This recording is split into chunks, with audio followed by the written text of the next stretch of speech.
the news on the destination here this morning? I heard something, somebody talking on 18, and then I couldn't pick it up. If they do need assistance, we'll go ahead and just plan on hoisting them. A crab fishing season took a heartbreaking turn when the destination disappeared into the icy waters of the Bering Sea. All that was left was scattered debris and a flickering emergency beacon hinting at something terrible. 6 crew members were missing, and Sig Hansen was devastated as the reality of the tragedy sank in. What happened that night? And why did it hit so close to home for Sig? A beacon's flicker revealed the unthinkable. Late at night, a faint beacon flickered across the freezing waters of the Bering Sea, sending an eerie warning to the crew of the Good Samaritan. The signal wasn't just a random blip, it came from the destination, a fishing boat that had mysteriously gone silent. Captain Roger Keeley and his crew scrambled to the scene, their searchlights cutting through the dark, icy waves. What they found was every fisherman's nightmare: scattered debris, crab pots, and fragments of gear floating aimlessly. The Coast Guard confirmed the chilling truth. The emergency signal was coming from the destination, a boat known for its hard-working crew and reliable history. The vessel had been less than a mile from St. George Island when something went horribly wrong. 6 men had been aboard, including the experienced captain, Jeff Hathaway. But now there were no signs of life, only the haunting remains of what had once been a functioning crab boat. As details emerged, the situation became even more disturbing. The destination had reportedly been carrying more than 200 crab pots, pushing the limits of what a fishing boat could safely handle in such extreme conditions. Add to that the relentless Bering Sea winter, where ice builds up on boats at alarming rates, weighing them down and making them dangerously unstable, and you have a recipe for disaster. For Hathaway, a veteran captain respected in the crab fishing community, the risks of the job were nothing new. But this time it seemed those risks caught up in the worst way. The icy buildup on the destination might have added tens of thousands of pounds, throwing off its balance. The exact events leading up to the sinking remain unclear, but experts believe the boat may have capsized after taking on too much weight from the ice and heavy crab pots. The Coast Guard's response was swift but heartbreaking. They deployed a rescue helicopter, a C-130 plane, and nearby fishing boats to scour the area. Despite their efforts, only pieces of the destination were recovered. Sections of crab pots, tangled ropes, and a single life ring that floated ominously on the surface. For the families of the 6 crew members, the sight of that life ring was a devastating confirmation that the worst had likely happened. But why did the destination set out under such dangerous conditions? Some reports suggest that the crew may have been under pressure to meet tight deadlines or quotas, a common challenge in the competitive world of crab fishing. Allegedly, concerns had been raised about the boat's stability and ice buildup earlier in the trip, but these warnings went unheeded. Whether it was a case of overconfidence, misjudgment, or sheer bad luck, the results were catastrophic. As news of the tragedy spread, it hit the fishing community hard, especially those on the Northwestern. Sig Hansen, a close friend of Hathaway, was visibly shaken. "You feel like you're living on borrowed time out here," Hansen said in an interview. For Sig and his crew, the loss wasn't just a statistic, it was personal. They knew the risks of the job better than anyone, but this was a grim reminder of how quickly the sea can turn deadly. The wreckage raised more questions than answers. Was the destination properly equipped for the freezing conditions? Were there lapses in safety protocols? The investigation pointed to several contributing factors, including the possibility that the boat's stability report hadn't been updated to account for the added weight of modern crab pots and icy conditions. As the search ended with no survivors found, the heartbreak deepened. Families and fellow fishermen were left to grapple with the reality of the loss, and some even began questioning whether the risks of crab fishing were worth it. One thing was certain: the tragedy of the destination was a wake-up call for everyone in the industry. But what about the beacon's signal? Could its final moments reveal more about what happened that night in the icy waters of the Bering Sea? Frozen waters claimed another victim. The Bering Sea is not just cold, it's unforgiving. When winter rolls in, temperatures plunge below freezing and deadly sheets of ice creep over everything in their path.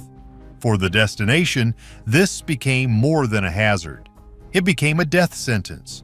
Ice, the silent enemy of all seafarers, had likely piled onto the boat's exterior, adding thousands of pounds of weight. Combined with the heavy load of over 200 crab pots, the vessel may have become unstable, an iceberg on the verge of tipping. Captain Jeff Hathaway was no rookie. He had decades of experience navigating these icy waters, earning respect from the fleet for his calm demeanor and leadership. But even a seasoned captain couldn't fight the brutal forces of nature that night. It's believed that the destination was struck by a deadly combination of extreme icing and rough seas, which led to its capsizing. Some experts speculate that the crew might not have even had time to react, as the ship tipped and sank quickly. Eyewitness accounts from nearby vessels paint a haunting picture. One crew member from the Silver Spray, a boat operating close to the destination's last known location, reported seeing large chunks of ice forming on nearby vessels. "It was one of those nights where you could feel the weight of the cold pressing down," the crew member said. And it wasn't just the ice. The waves that night were relentless, crashing against anything that dared enter their territory. The combination of heavy ice and turbulent water creates a scenario where even the most prepared crews can find themselves in an inescapable disaster. What made the tragedy even worse were the warnings leading up to it. The Coast Guard had issued multiple alerts about severe icing conditions in the area. According to reports, some vessels had chosen to delay their trips, but the destination forged ahead. Why? Was it pressure to meet a strict quota or the tight schedule that comes with the competitive crab fishing season? Here's where things get even more troubling. Allegedly, the destination's stability report, used to determine how much weight a boat can safely carry, hadn't been updated in years. This could mean the crew was unknowingly operating under outdated safety guidelines, unaware of how vulnerable their boat really was. If true, this is a glaring oversight that may have cost 6 lives. As the Coast Guard combed through the wreckage, they were met with grim findings. Crab pots were tangled in ropes, twisted into shapes that suggested violent movements before the vessel sank. Pieces of the boat's hull were scattered over a wide area, further hinting at the force of the disaster. And then there was the life ring, floating alone, a stark reminder of the lives lost. The icy waters of the Bering Sea have claimed many victims over the years, but the destination's loss hit especially hard. Sig Hansen, a friend of Hathaway and a veteran captain from the Northwestern, said in an interview, "This job takes pieces of you every season, but something like this, it takes your soul." Hansen's words weren't just for show, they reflected the deep emotional toll that comes with a tragedy like this. But could this disaster have been avoided? And if the warnings were there, why wasn't more done to prevent it? Eerie silence where the crew should be. When the Coast Guard first picked up the destination's emergency beacon, there was hope. After all, these devices are designed to give crews a fighting chance, alerting rescuers to their location as soon as the trouble strikes. But this hope was short-lived. As the rescue teams arrived, they were greeted not by survivors, but by silence. A silence so heavy it felt like the sea itself was mourning. The search for the crew became an operation unlike any other. The Coast Guard deployed an MH-60 Jayhawk helicopter along with a C-130 Hercules plane and coordinated with nearby fishing vessels. Every eye was on the water, scanning for life rafts, survival suits, or any signs of movement. But what they found was far from reassuring. The first discovery was a floating fuel slick, shimmering on the surface of the water like a ghostly signature of the destination's final moments. Next came pieces of the boat, sections of the deck, crab pots, and broken gear that painted a grim picture of what had happened. The debris field stretched across miles, each piece telling a fragment of the story. But the most haunting discovery was the life ring. Bright orange and unmistakable, it carried the destination's name. For many in the search crew, this was the moment reality set in. Without survival suits or rafts, the odds of anyone making it in the freezing waters were slim to none. As hours turned into days, the rescue mission shifted to recovery. Families of the crew members waited anxiously for updates, clinging to the faintest shred of hope. Among them was Desiree Hathaway, Captain Jeff Hathaway's daughter, who described the wait as agonizing. But the ocean was silent. No distress calls had been made from the destination, and no survivors were found. The lack of a Mayday signal raised even more questions. Did the crew have any warning before disaster struck, or did the boat capsize too quickly for anyone to react? Rumors swirled within the fishing community. Some speculated that the crew might have been asleep when the accident happened, exhausted from the grueling demands of the season. Others suggested that the emergency systems on the destination might not have been functioning properly, preventing the crew from sending a call for help. One detail that added to the mystery was the positioning of the debris. Investigators noted that the wreckage was spread across an unusually wide area, suggesting that the boat may have been moving at a significant speed when it went down. This raised even more questions about what exactly happened in those final moments. For the search crews, the emotional toll was immense. "You go out there hoping to save lives," one Coast Guard member said, "but when all you find are pieces of a boat, it stays with you." The tragedy also reignited debates about the dangers of crab fishing. The job has long been considered one of the deadliest in the world, with crews facing everything from mechanical failures to unpredictable weather. But some argue that more could be done to improve safety standards, especially when it comes to monitoring ice buildup and updating stability reports. As the search wound down, the focus turned to the families left behind. Vigils were held in several fishing communities, where friends and relatives gathered to honor the 6 men who had perished. For many, the loss of the destination wasn't just a tragedy, it was a wake-up call about the risks they all face every time they step onto a boat. But why didn't the destination send out a distress call? And could this silence hold the key to understanding what really happened that night? Rescuers faced a heartbreaking reality. The search for the destination didn't just test the limits of the Coast Guard's equipment, it tested their spirits.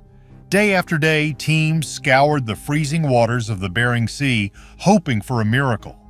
But the more debris they found, the more obvious the grim truth became. This wasn't going to be a rescue, it was going to be a recovery. The crew of the Good Samaritan, one of the first vessels on the scene, described the haunting silence that surrounded them as they sifted through the wreckage.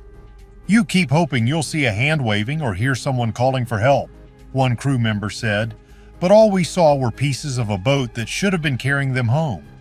Among the debris were tangled crab pots, twisted beyond recognition, and broken planks of wood that once made up the ship's sturdy deck. One fisherman on the Silver Spray, another nearby vessel, recounted the moment they spotted a life ring with the word destination painted across it. "That's when it really hit us," he said. "There was no way they could have survived this." The search wasn't just physically grueling, it was emotionally devastating. For many of the Coast Guard members involved, this wasn't their first recovery mission, but it was one that left a lasting impact. One rescuer recalled the feeling of helplessness as they combed through the freezing waves.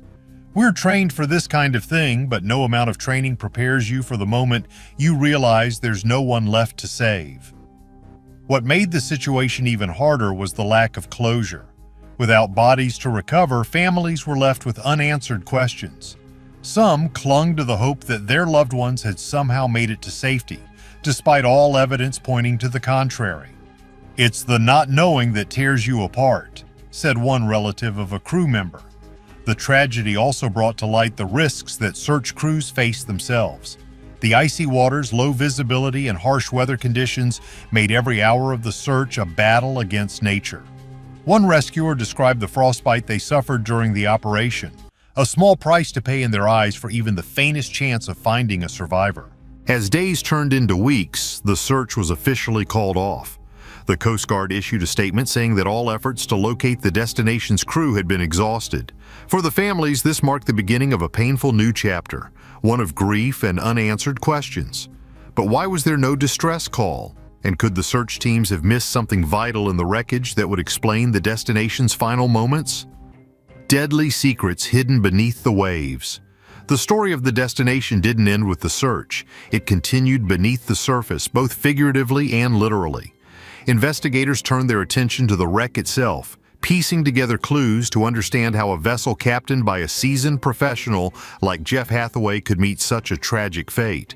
What they uncovered was a mix of human error, harsh conditions, and the ever-present dangers of crab fishing in the Bering Sea. One of the first red flags was the boat's stability report, which hadn't been updated in years. In crab fishing, stability reports are critical. They calculate how much weight a vessel can safely carry under different conditions. If this report was outdated, it could mean the crew was operating under false assumptions about their boat's limits. Then there was the icing. Investigators believe that thick layers of ice had accumulated on the destination's exterior, adding tens of thousands of pounds of extra weight. Combined with the heavy load of over 200 crab pots, this created a dangerous imbalance that likely tipped the boat over in rough seas. But the most shocking discovery came from interviews with other fishermen. Allegedly, some crew members from nearby vessels had expressed concerns about the destination before its final trip. There were rumors that the boat had been pushed to meet tight quotas, even as warnings about dangerous icing conditions were broadcast across the fleet. While none of these allegations have been officially confirmed, they highlight the pressure that crab fishermen face during the competitive season. The sinking of the destination also raised questions about industry-wide safety practices. Crab fishing is consistently ranked as one of the most dangerous jobs in the world, with crews working long hours in freezing temperatures, often with outdated equipment.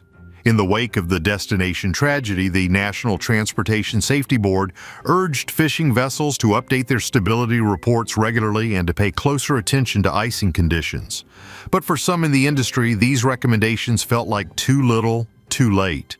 "We've been warning about these issues for years," one veteran fisherman said. "It shouldn't take losing 6 lives to make people pay attention."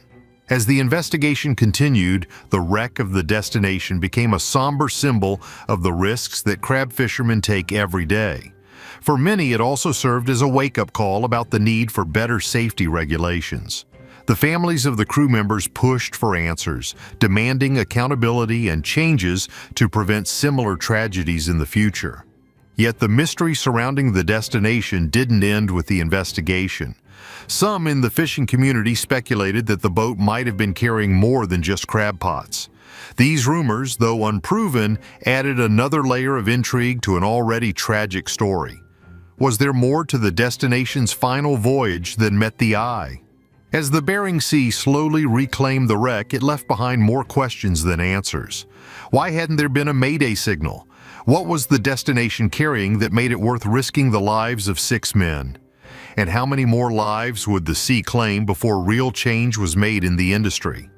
The destination story is one of tragedy, but also of lessons unlearned. It's a chilling reminder that the sea holds its secrets tightly, and sometimes those secrets come at the highest cost. What do you think really happened to the destination? Was it preventable, or was it just a tragic risk of the job? Let us know your thoughts in the comments below. And if you found this story fascinating, don't forget to like the video, subscribe to the channel, and hit that bell icon so you never miss the next deep dive. See you next time.